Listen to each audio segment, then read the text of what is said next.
This was a mock execution attempting to get the resistance fighter, Georges Blind, to talk.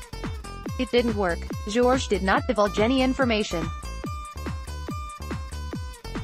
It's interesting how they've placed him at the corner of the building rather than against the stereotypical flat wall. It must make ricochet injuries to the firing squad members much less likely. Of course this was a mock execution, but most likely they used the same site for real executions. Georges Blind was eventually forwarded to a concentration camp, where he was selected for termination on arrival, dying sometime in late November 1944. A mock execution is a stratagem in which a victim is deliberately but falsely made to feel that his execution or that of another person is imminent or is taking place. It may be staged for an audience or a subject who is made to believe that he is being led to his own execution. This might involve blindfolding the subjects, making them recount last wishes, making them dig their own grave, holding an unloaded gun to their head and pulling the trigger, shooting near, but not at, the victim, or firing blanks. Mock execution is categorized as psychological torture. There is a sense of fear induced when a person is made to feel that they are about to be executed or witness someone being executed.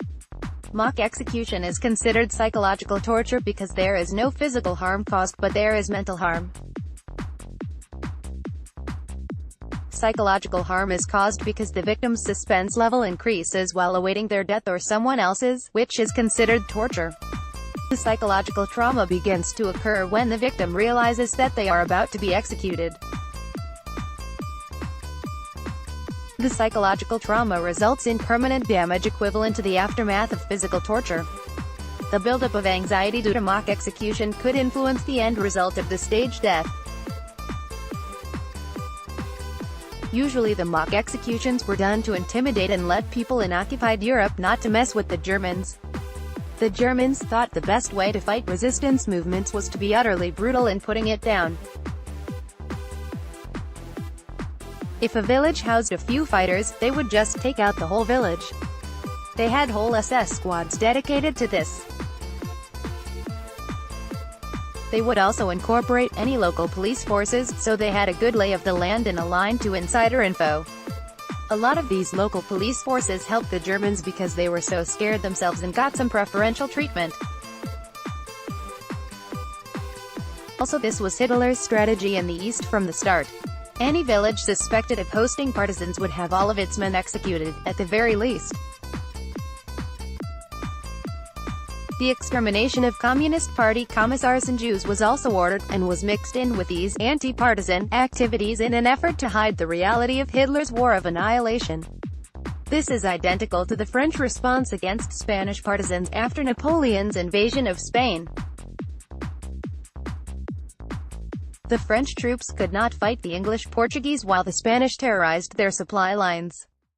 For every French soldier killed by partisans, X number of civilians would be executed. The firing squads are large so that no one man is solely responsible for the killing. In some cases, one or more members of the firing squad may be issued a weapon containing a blank cartridge instead of one housing a live round. No member of the firing squad is told beforehand if he is using live ammunition.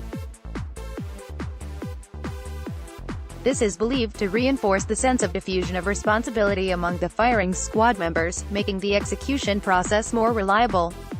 It also allows each member of the firing squad to believe afterward that he did not personally fire a fatal shot. For this reason, it is sometimes referred to as the conscience round. However, a military firing squad in the field performing a martial execution ad hoc, as seen here, is not likely to observe this nicety.